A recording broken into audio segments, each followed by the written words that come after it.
Welcome back to Guilty Pleasures, the show that is 3 years old now and is just now getting its 5th episode. But hey, at least I didn't take super long this time. But regardless, today is a special day because like I've said, we've officially hit 5 episodes. And I don't think I've ever done 5 episodes of anything ever, so that's kind of cool. So in celebration, I'm pushing the envelope even further.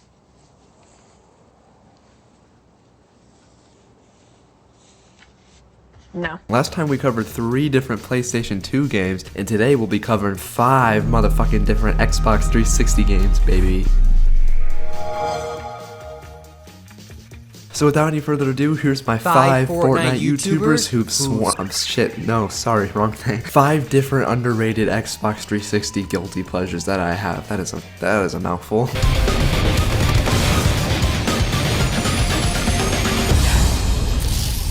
I've never been that big into the Sonic games. Don't worry though, that's not the franchise's fault at all. From what I have played, I think these games are really fun. Anything that lets me run fast as fuck is good in my books. The reason I never cared much for it was I just really never played it growing up. Sega and Nintendo were a major blind spot for me as a kid. I could have been playing Mario like all my friends were, but I was chill with Crash Bandicoot, man. But one Sega game I did experience as a kid because it went straight to the Xbox 360 was Sonic Unleashed. I don't know how the actual fan base feels about this game. Probably not good. I've always liked it though. It takes the basic premise of Sonic and switches it up by making him occasionally turn into a werehog.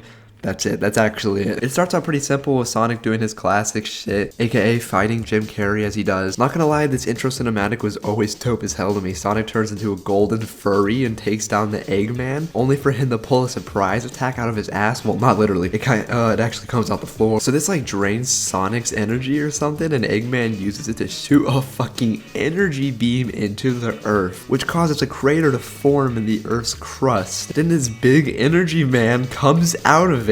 What the fuck's happening? Oh, and then Sonic turns into a werehog, I guess. He goes to maul Eggman to death, but instead he gets ejected into space and fucking dies. I'm joking, the game actually starts now. As you would expect, it plays pretty similar to your average 3D Sonic game. Run in a straight path real fast, grab that coin, do a loop, dodge the explosion. The werehog gameplay is probably the most unique part of the game, as it slows down the pace significantly and becomes more of a slow beat 'em up. You smack and slash these ugly monsters to your heart's content, and honestly, it's pretty fun. Your arms are also stretchy now for whatever reason, which allows you to do a little platforming. And Sonic finally accepts what he really is, a fucking hedgehog, and he starts crawling around on all fours to prove it. And the next level is about fucking fighter jets. Why don't more people talk about this game? I'd honestly say this game has a fair amount of cool shit to offer. I was pleasantly surprised when I recently went back to play it. I've kind of forgotten how much fun I had with this as a kid. This is my personal favorite Sonic game, but then again, it's also the only one I've ever played to conclusion, so yeah.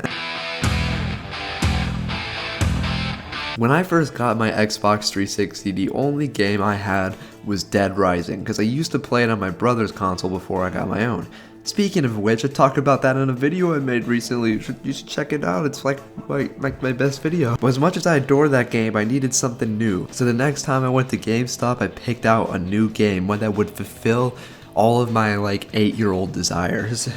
The Simpsons game. I've seen a lot of people talk about Simpsons Hit and Run over the years. Sydney Sweeney be playing that fucking shit. And yeah, I'm sure it's fun and all, but I've never played it, so I ain't talking about that shit. Instead, I want to shine a light on its less popular, kind of strange, a little slower little brother. This game is a lot of fun. Sure, you don't get to drive around and crash cars like before, but they still offer a surprisingly good representation of Springfield that you can explore in between the fun and unique ass levels. This game is about everyone's favorite yellow family as they develop superpowers and have to save their town from an alien invasion. Bart becomes Bartman, which allows you to glide and use these dope ass gadgets like Batman. Lisa is a telekinetic teenager!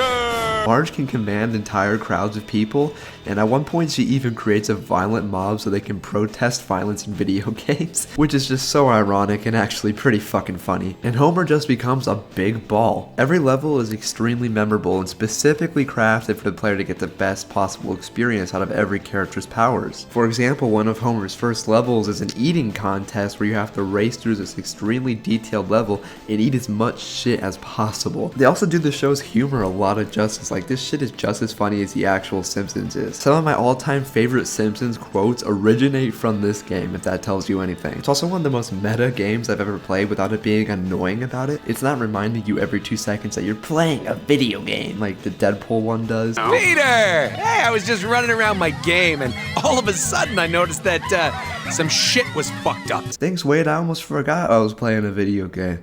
Shit, I almost forgot what a video game even is. They find their game's manual immediately and start taking full advantage of their powers. It's really funny. So I know this game might not be a hit and run or whatever like its predecessor, but I don't think we should be overlooking this one as much as we are. Also, I was watching some footage for this video and I found this comment on a random Let's Play that says, Saints Row 4 be like, because of the powers they have on their side. Speaking of tie-in games about yellow characters, the B-movie is probably a game you didn't know you needed, but you know what? You're probably right, it's not that good. The B-movie game is some shit, let me tell ya.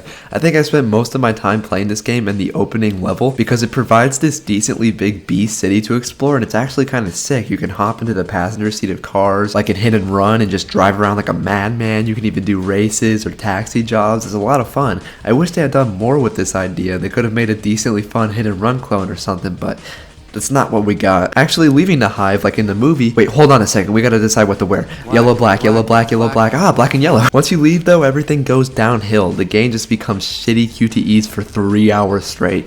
Dodge the kites. Harvest the pollen, shit like that. To be fair though, I don't think I've ever seen a movie tie-in game follow their own source material so accurately. Because basically everything that happens in the movie, you'll be playing in this fucking game. But this comes with the obvious sacrifice of being a fun game. If you're one of those people who can't get into a game that has too many quick time events, then this might just literally kill you. And don't even get me started on the terrible ass rain dodging mission where you have to fly through this ring, similar to Superman 64. Ugh, it's just fucking miserable. I genuinely struggle while replaying this game. I don't know how the hell I was so much better as a kid. That's also the main question I have. Why did I play this so much as a kid? Was my perception of what a fun game is really so warped and shitty that I managed to like this? Yes. When you think of silly, colorful, vibrant, and dumb games about murdering idiots in creative ways, you probably think of something like Destroy All Humans or Stubbs and Zombies, and both of those games are great and absolutely deserve all the recognition they get. But there's another one I feel is often overlooked in this category. Naughty Bear is exactly what it sounds like and looks like. You play as this angry motherfucking bear who stinks, I guess, because he constantly has this cloud of shit following him, and you slaughter your way through hundreds of teddy bears. You hack, slash, burn, and just eviscerate these fluffy assholes. At first you kind of feel bad for killing these Care Bears, but just remember, they laughed at your ass for trying to give someone a fucking birthday present. They mocked you for being nice. Birthday?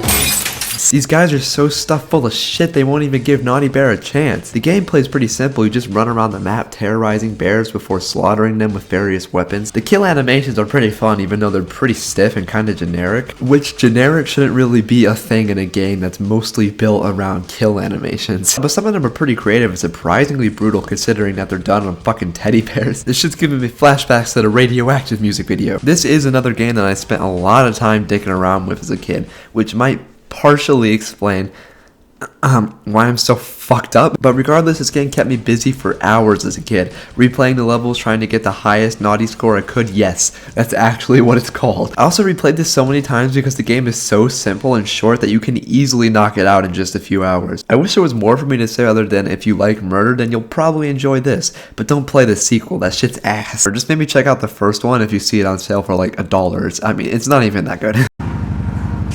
I can't stand this shit! Grand Theft Auto was my fucking life as a kid. I played every entry I could get my hands on. Everything from the original trilogy to 4 and 5 to Chinatown Wars and Liberty City Stories, all of it. I love the franchise so much that these games are almost sacred now to me as an adult. So naturally my love for this style of game led me down the path of playing lots of clones. I played L.A. Noire, Sleeping Dogs, Watch Dogs until I got really bored after a couple hours, but one that sticks out fondly in my memory is a little game called Godfather 2. This game was a violent, crazy ass experience about grabbing dudes and doing shit like this to them. I didn't ever make any progress in this game as a kid. I think all I did was this. I mean, to be fair, do you want to experience a story with voice acting like this? The doctors might disagree, but what do they know? These are wonderful things we've achieved in Cuba. This government knows how to help business, to encourage it.